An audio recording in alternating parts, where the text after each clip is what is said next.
So what's the goal you want to get? An effective leader. Okay, effective leader. Okay. Thank you. All right. So I already know about you. I know my interaction with you. So I have my own beliefs of seeing what you're going to do. But it doesn't matter. When I do this, when I hold the mirror to somebody, which you're going to do with each other, none of what you believe you influence. You just stand there. I'm teaching you how to do it with other people, but you're doing it for yourself. Okay, so what belief, if we go by the question, what belief am I holding myself that keeps me from being an effective leader? What's the belief? Kind of goes back to David. Am I good enough? Okay. Yeah. Okay. And we're going to go a little deeper with him, because he just jumped right to it. Because see, when you watch somebody go through it, you cannot not be affected. It's not possible.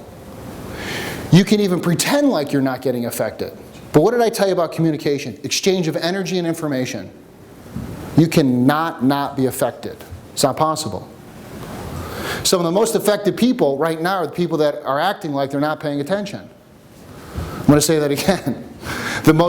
Some of the people that are getting impacted the most in the room are the people that are pretending like they're not paying attention, but their subconscious mind is getting bombarded. That's why we got 2 days. All right. So, what would you have to believe about yourself for that to be true? Not good enough. We're just going to drill. We're going to go hunting. So what would I need to believe about yourself to have this belief that you're not good enough? This is where I got stuck. Of course, if we're all going to get it. So I'm not good enough. What would I have to believe about myself for that to be true? What would I have to believe about myself to make that not true? For it to be true. To be true. That I'm not good enough? Yeah. Now we're going to get the flavoring of the steak. I don't know. That's where I'm stuck. Oh, yeah. See, as soon as you say, I don't know, just punch yourself in the head. Just kidding. Joking on that. I'll do the punching. Oh, kidding again. So just remember, that's just the signal. As soon as you hear you say it. I'm going to tell you a quick story. Press pause. So I told you guys I do competitive shooting. And I had one of the top instructors for the LAPD working with me. And we're doing this competition thing. And one of the things he has me do is shoot with my left hand, the non-dominant hand at a target for scores. And I looked at him. This is the absolute truth. I've been practicing, and the shots are going, I'm doing my mindfulness. And I look at him, I go, I have no idea what's going on. Now, he doesn't know my coaching, right? And he's laughing. And I'm laughing because I just said it. But when you get pushed up on frustration and performing, your old shit is gonna come out. So he's a Japanese gentleman named Shoji. I can use his name. And he looks at me with this smile, kind of straight face, and he goes, you don't know what you're doing? But in my brain, I could not, I'm like, why does the shot keep going over here? I'm doing and I'm like, pissed off. I'm like, I have no idea what I'm doing. So I'm saying I don't know, which is the automatic shutoff for a breakthrough. So just know, your kids, your wives, yourselves, as soon as you say I don't know, it's a shutoff from the possibility of a breakthrough. So the first thing you got to do, you got to correct that. So I caught myself after he was kind of laughing at me. And when you're training, they'll take a magazine and put live rounds and then dummy rounds in there. So as you're practicing really focused attention on your target, you don't know if the gun is going to go off or not.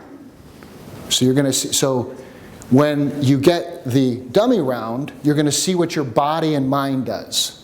So I'm like, going to really a couple good shots, right? And all of a sudden, the dummy round goes off. And this is what my hand does. He looks at me, he goes, do you know what you're doing now? Blind spot, in a different way. But I couldn't register. That's why I had a coach looking right at me. I could not. I had practiced it. I've got a pretty good fundamental basis. Couldn't see it. But when he demonstrated that, I mean, it was embarrassing of how obvious what I was doing. So having an expert look at it is important, but that's what we do. I don't know. Make a long story longer, within 15 minutes, what I've been working on for like 6 weeks instantly got corrected. Instantly. It went from I don't know to, and I've been practicing, to very high level mastery in 15 minutes. Because now I got it. Here's what I'm not doing. Wasn't perfect, but I hit 6, 7, 8, 10 shots right on it, no problem. Miss one, back on it. But now I knew what I needed to do. Now you know what you've got to do. You get stuck, you don't want to call, it's my blind spot. Okay? There's a couple ways to deal with blind spots once you know it. You can give it a hug, go, oh, little blind spot. Don't do that. That may work. Or you can just look it in the eye and tell it to F off, and it's not going to control you. And I mean, you can use either one or both. But it's your decision on how you do it. It's how you do it. So back to you. Okay, so what belief are you holding about yourself that says you're not good enough? When it comes to leadership. I think conveying what needs to be done, I guess, maybe. Okay, so now he's looking at how he's got to do it. This is what's always going to happen as you go through this. It has nothing to do with how. So you're like, conveying, no. Yeah, the question is, what belief are you holding about yourself? Was that an answer about a belief about himself? He was talking about conveying something. So just think about it again. Okay. So, I'm not good enough. What would I have to believe about myself for that to be true? What would you have to believe? That it's true? To believe I'm not a good leader? Yeah. Well, you're not good enough. Not good enough. What's under not good enough? Not good enough. So, first of all, who do I need to have to be, or I want to be an effective leader? Okay. So you said there's a part that doesn't feel good enough. Right. So what would you have to believe about yourself to believe you're not good enough? To see the success of all the individuals. No, that wouldn't work either because I don't push. So now he's already saying his bullshit and he's hearing it. This is awesome. Seriously, it's awesome. You went from what? Where are we at? Is this Orange County? How do we get here? Spaceship? I mean, could someone help me get out? There's no doors. And I say that with respect. But it's all, just think about it. This part of you that believes not good enough, what would you have to believe underneath that for that to be true? Failure? What about failure? Well, if you're failing, then you're not good enough. So where did you fail in the past that you think you're going to fail now? And it could be anywhere that pops up into your head. Business dealings. I've had failures in business dealings. Great, Yeah. great. So does that mean you're a failure? No, So why is it coming up on the radar? I don't know. There you do, because you're in a blind spot. See, he's now telling me past experiences, which every one of you in here have, that start wiring in, and you don't even frickin' know they're there. I got a black belt. It took me like 10 minutes to get it out of them. Imagine when you're sitting at home having a few scotches. What's my blind spot? Let's see here. That's why we're going to help you now. By the way, that's awesome. Go ahead. So it's the fear of failure. Well, that's part of it. So the conditioning is, see, I had a massive breakthrough about 10 years ago. I had a coach working with me, and my number one goal was perfection. To be the best. It sounded great, it looked good, had all shiny poster.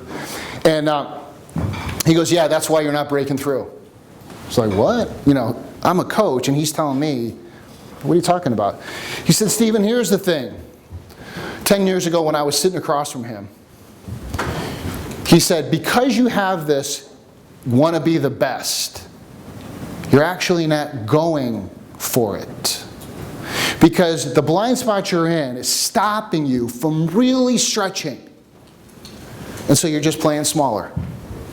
Yep, you're the best and you're not where you want to be. I was in a blind spot. Got it? Got it. So that's the part. So those failures start coming up. So the first thing that you need to do is look at what belief do you want to hold. Well, I don't want to belief to be an effective leader. I am an effective leader. It goes like this. When we do beliefs that we shift, I am an effective leader.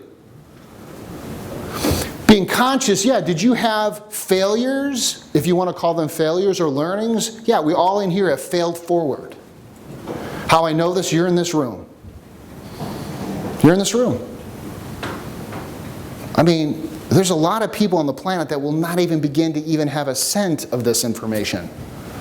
So whatever things or challenges you had or anyone else had in the room, you're here working on it. And I'm not going to put all the, the light bulbs and, Edison and 1,000 light bulbs and all that. You tried 1,000 times and finally got it. Because you've seen and heard all that stuff.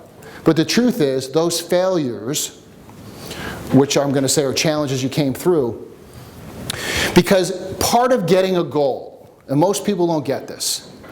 When you are going for the goal is second prize. It's who you become in the journey.